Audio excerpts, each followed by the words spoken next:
కుటుంబ వ్యవస్థ బాగుండాలి అంటే దేవుడు నేను ఆజ్ఞలు ఇచ్చాను అవి నేర్చుకోండి అంటున్నాడు. సంఖ్యాకాండం 30:16 చూడండి. ఇవి భర్తను గూర్చియు భార్యను గూర్చియు తండ్రిని గూర్చియు బాల్యమున తండ్రి ఇంటనున్న కుమార్తెను గూర్చియు యెహోవా మోషేకు ఆజ్ఞాపించిన కట్టడలు. ఆ మాట చూడండి, నియమం అట కుటుంబానికి. దేవుడు చేసిన శిలా శాసనం. భార్య, ఇదిగో నీకు కొన్ని కట్టడలు ఉన్నాయి. భర్త, నీకు కొన్ని కట్టడలు ఉన్నాయి. తండ్రి, పిల్లల్ని ఎలా పెంచాలో కట్టడలు ఉన్నాయి. పిల్లలారా, తల్లిదండ్రులకు ఎలా లోబడాలో, వాళ్ళ మాట ఎలాగ వినాలో కట్టడలు.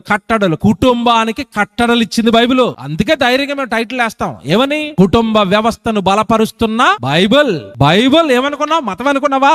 నీ పుట్టు పూర్వోత్తరాలు చెబుతుంది. నీ కుటుంబాన్ని నిలబెడతది. భార్య ఎలా ఉండాలి, భర్త ఎలా ఉండాలి, పిల్లలు ఎలా ఉండాలి, కాపురాలు ఎలా చేసుకోవాలి, జ్ఞానవంతులకు ఎలా మెలగాలి, కుటుంబాలను ఎలా కట్టుకోవాలి, బిడ్డలు ఎలా పెంచుకోవాలి, మీరు సమాజంలో కుటుంబంగా గౌరవప్రదమైన కుటుంబంగా మీరు ఎలా నిలబెట్టుకోవాలో మీకు చెప్పేది బైబిల్. ఆషామాషి గ్రంథం అనుకున్నారా? అనామకులైన మనుషులు రాసింది కాదు, ఇది దేవుడు రాయించింది. అందుకే ప్రతి మాట సూటిగా ప్రతి ఒక్కడి గుండెల్లోకి వెళ్తుంది. బైబిల్లో ఉన్న మాట జీవం కలిగిన దేవుని మాట కనుక ఇది. బండ మారిపోయిన ప్రతి వాడి గుండెల్లోకి వెళ్ళిపోతుంది. భార్యని హింసిస్తున్న వాడు బైబిల్ వినాలి. లోబడని భార్యలు బైబిల్ వినాలి. తల్లిదండ్రులకు లోబడని పిల్లలు బైబిల్ దగ్గరికి రావాలి. యవనస్తులుగా మారిపోయిన తర్వాత తల్లిదండ్రుల మీద తిరగబడుతున్న బిడ్డలు బైబిల్ దగ్గరికి రావాలి. వాళ్ళందరినీ బైబిల్ బాగు చేస్తుంది.